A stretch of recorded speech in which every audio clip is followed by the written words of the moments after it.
नमस्कार। दवाइयाँ में आपका स्वागत है। कभी न कभी आपके दिमाग में एक सवाल ज़रूर आया होगा कि बहुत बार ऐसा होता है कि पेशेंट को कोई दवा दिया जाता है, कोई एंटीबायोटिक दी जाती है किसी इन्फेक्शन के लिए और वो वहाँ पे काम नहीं करता। तो उस इन्फेक्शन को ट्रीट कैसे करें? आखिर कौन सी एंटीबायोटिक दी जाए ताकि वो इन्फेक्शन दूर हो जाए? क्योंकि एंटीबायोटिक से ही बैक्टीरियल इन्फेक्शन दूर होगा। तो इसी तरह का एक इन्फेक्शन में एक एंटीबायोटिक है जिसको ओरल फॉर्म में हम लोग देते हैं। जैसे मान लीजिए किसी को निमोनिया हुआ या किसी को स्किन इन्फेक्शन हुआ, ठीक है।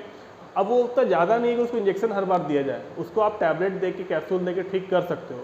तो कौन सा एंटीबायोटिक देंगे जिसमें वो काम करे, बाकी एंटीबायोटिक अगर काम नहीं कर रहा है तो उसी कैटेगरी उसी क्लास का एक एंटीबायोटिक है ये, जिसका नाम है आपको लाइनज़ोलिड। लाइनज़ोलिड आपको लीज़ोलिड नाम से ही मार्केट में बहुत ज़्यादा मिलता है, डॉक्टर बहुत प्रिस्क्राइब करते हैं। जनरली 600 mg का आता है, दिन में 2 बार लेना होता है।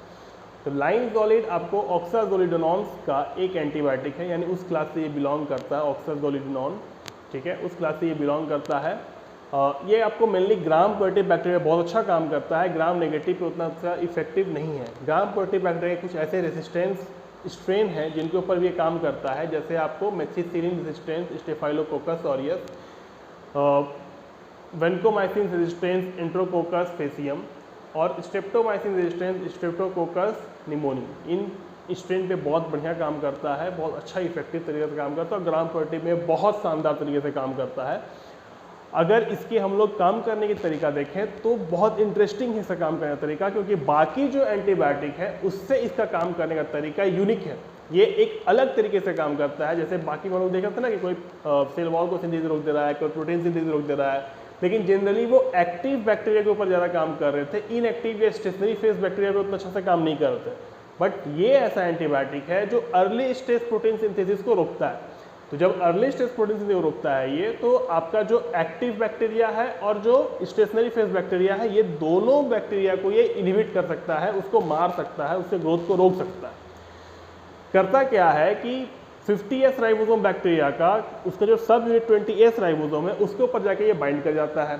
जब ये बाइंड करता है तो इनिशियल जो कॉम्प्लेक्स बनता है राइबोसोम का 70S राइबोसोम, जो मेन कॉम्प्लेक्स है आपको प्रोटीन सिंथेसिस के लिए, तो ये इनिशियल कॉम्प्लेक्स को ही इनहिबिट कर दे रहा है, वहाँ पे अर्ली स्टेज प्रोटीन सिंथेसिस रोक दे रहा है। जब अर्ली स्टेज प्रोटीन सिंथेसिस रुकता है तो आपका स्टेशनरी फेज बैक्टीरिया भी आराम से इनहिबिट किया जा सकता है।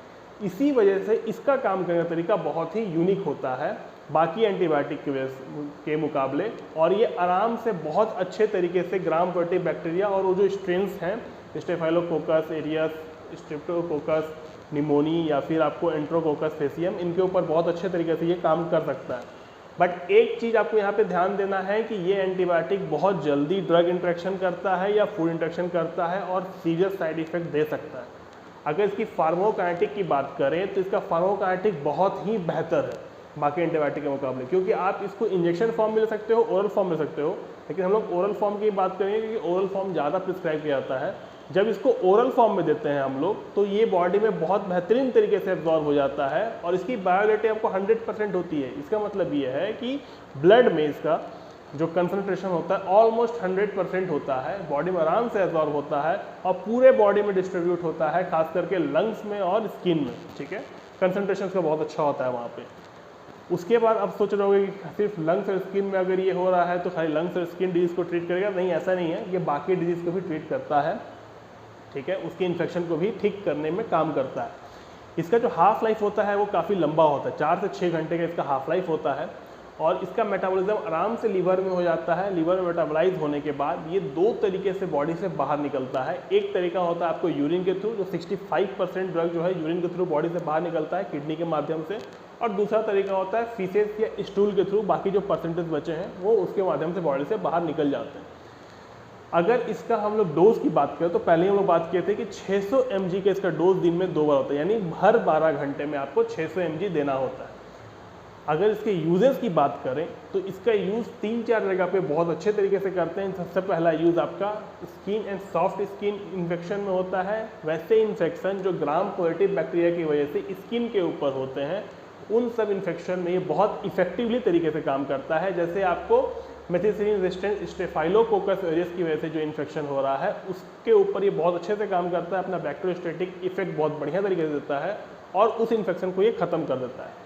सेकेंडली इसका अगर आप इन्फेक्शन की बात करें तो complicated skin and soft skin infection को ये बहुत अच्छे तरीके से ट्रीट करता है। वो तो सिंपल था, कॉम्प्लिकेटेड वाले को भी ये बहुत बेहतरीन तरीके से ठीक करता है, उस इन्फेक्शन को ख़त्म करने में हेल्पफुल होता है। कभी कभी इसको बवासीर वगैरह के ऑपरेशन में भी देते हैं, वहाँ पर बहुत अच्छे तरीके से काम करता है और घाव को सुखाने में और उसको ठीक करने में बहुत हेल्प करता है।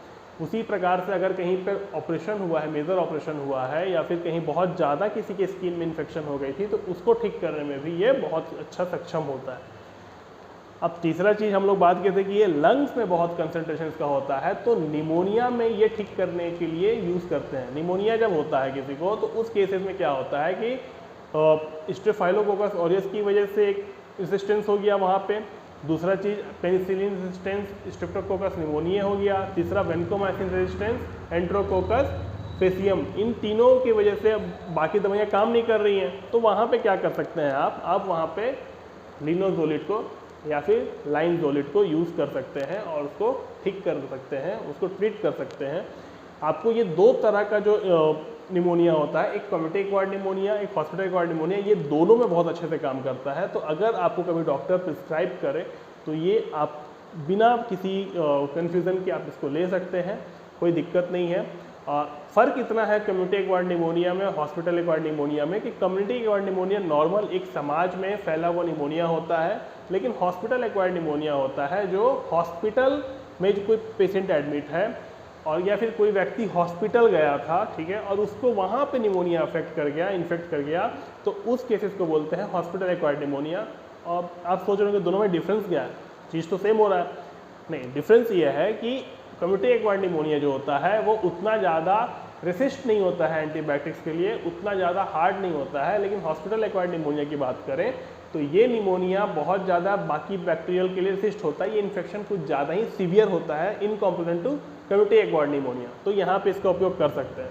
इसके अलावा आप वेनकोमाइसिन रेजिस्टेंस एंट्रोकोकस फेसियम वाले जो इन्फेक्शन है, जैसे ब्लड स्ट्रीम के इन्फेक्शन हो गए या यूरिन ट्रैक्ट इन्फेक्शन हो गए, तो उनको ठीक करने के लिए, उन इन्फेक्शन को दूर करने के लिए इसका उपयोग कर सकते हैं और लोगों को प्रिस्क्राइब कर सकते हैं। बट देखिए, ये जो यूजेस मैंने आपको बताया है, ये जनरली आपको एक ओवरव्यू देने के लिए, आपको एक नॉलेज देने के लिए बताया है। अपने से दवाइयों का उपयोग, खासकर इस तरह के दवाइयों का उपयोग ना करें, क्योंकि इन तरह के दवाइयाँ जो हैं ज़्यादातर हेल्थ प्रोफेशनल को ही प्रिस्क्राइब करने का आदेश है। खुद से लेने के लिए OTC यानी ओवर द काउंटर ड्रग ये नहीं है कि आप खुद से इसको लें। हमेशा जब भी दवाई लीजिए तो डॉक्टर की सलाह से, हेल्थ प्रोफेशनल की सलाह से ही लीजिए, अपने से कोशिश करिए ना लेने का। तो ये तो यूजेस हो गए। अब आपने मैकेनिज्म देख लिया, फार्माकोकाइनेटिक देख लिया, डोज देख लिया, यूज़ देख लिया, तो अच्छी चीज़ें तो हम लोग देख लिए कि क्या करता है ये। लेकिन हर दवाई का दो रूप होता है, जैसे हर सिक्के का दो पहलू होता है। तो इसका भी सेकंड रूप है, दूसरा पहलू है, जिसमें पहला है साइड इफ़ेक्ट देखना। तो इसके कुछ साइड इफ़ेक्ट जो नॉर्मल वाले हैं वो nausea, vomiting, diarrhoea, stomach pain, rashes, insomnia यानी कि रातों को नींद नहीं आना, उसके अलावा रैसेज, स्वेलिंग, तो ये कुछ साइड इफ़ेक्ट है जो देखने को मिलते हैं। बट इतना ज़्यादा ये लोगों में पाया नहीं जाता है। जैसे कोई लेता है इसको तो उतना ज़्यादा पाया नहीं जाता, हल्का फुल्का कुछ हो सकता है कि डिस्कम्फर्ट हो, लेकिन ज़्यादा कोई साइड इफ़ेक्ट होता नहीं है। हाँ, कोई लोग बहुत ज़्यादा सेंसिटिव होते हैं किसी दवा को लेके, तो उनमें साइड इफ़ेक्ट ज़्यादा हो जाता है। अगर ड्रग इंट्रैक्शन की बात करें तो ये थोड़ा सीवियर ड्रग इंट्रैक्शन दे देता है। एक ऐसी बीमारी भी ये दे देता है, कभी कभी बहुत रेयर केस में होता है, बट दे देता है, जो बहुत ही लाइफ थ्रेटनिंग होता है, यानी कि कोई व्यक्ति मर भी सकता है। इसीलिए मैंने आपको कहा कि आप अपने से इन दवाइयों का उपयोग ना करें, हमेशा अपने हेल्थ प्रोफेशनल से पूछ के करें या डॉक्टर से पूछ के करें। तो पहला जो साइड इफेक्ट इसमें देखने को मिलता है वो है सेरोटोनिन रीअपटेक इनहिबिटर्स के साथ या फिर serotonin non epinephrine reuptake inhibitors के साथ साइड इफेक्ट देखने को ड्रग इंट्रैक्शन देखने को मिलता है, या आप बोल सकते हो सेरोटोजेनिक ड्रग्स के साथ इनका इंट्रैक्शन देखने को मिलता है। जब इन तरह के दवाइयों से इंट्रैक्ट करता है तो एक बीमारी होती है सेरोटोनिन डिजीज़ करके बीमारी होती है, ठीक है। यह एक लाइफ थ्रेटनिंग बीमारी होती है जिसमें इंसान का जान जाने का खतरा होता है। दूसरा चीज़ जो लाइनजोलिड है आपको, ये मोनोअमीन ऑक्सीडेज इनहिबिटर है, यानी कि ये इस एंजाइम को काम करने से रोक देता है, जिसकी वजह से अपना इफेक्ट दिखा पाता है। तो अगला कोई अगर आप मोनोअमीन ऑक्सीडेज इनहिबिटर के साथ इसको लेते हो तो वहाँ भी सेरोटोनिन डिजीज होने का खतरा बढ़ जाता है, ठीक है। तीसरा चीज़ आपको क्या है कि अगर किसी और एंटीबायोटिक जिसका सेम मैकेनिज्म ऑफ एक्शन है और इसका मैकेनिज्म ऑफ एक्शन सेम है, उसके साथ अगर आप इसको लेते हो तो एडवर्स इफेक्ट बहुत ज़्यादा देखने को मिल जाता है। चौथा, अगर ड्रग की बात करें तो वारफरिन के साथ अगर आप इसको लेते हो तो वारफरिन की एक्टिविटी बहुत बढ़ जाती है और ब्लीडिंग का खतरा जो है वो बढ़ जाता है। तो ये कुछ दवाइयाँ हैं जिनके साथ ये इंटरेक्ट करता है, किसी के साथ ये बहुत सीवियर इफेक्ट दे देता है, कोई दूसरा बीमारी दे देता है। तो कोशिश करिए कि आप अपने से या इन दवाइयों के साथ तो बिल्कुल लेने का कोशिश मत करिए। अगर आप आपको जैसे वारफरिन या कोई एंटीकोगुलेंट आपको चल रहा है या कोई और एंटीबायोटिक आपको चल रहा है तो कोशिश करिए 2 से 3 घंटा का एक डिफरेंस बना के लेने का, ताकि किसी तरह का इंटरेक्शन ड्रग के बीच में ना हो सके।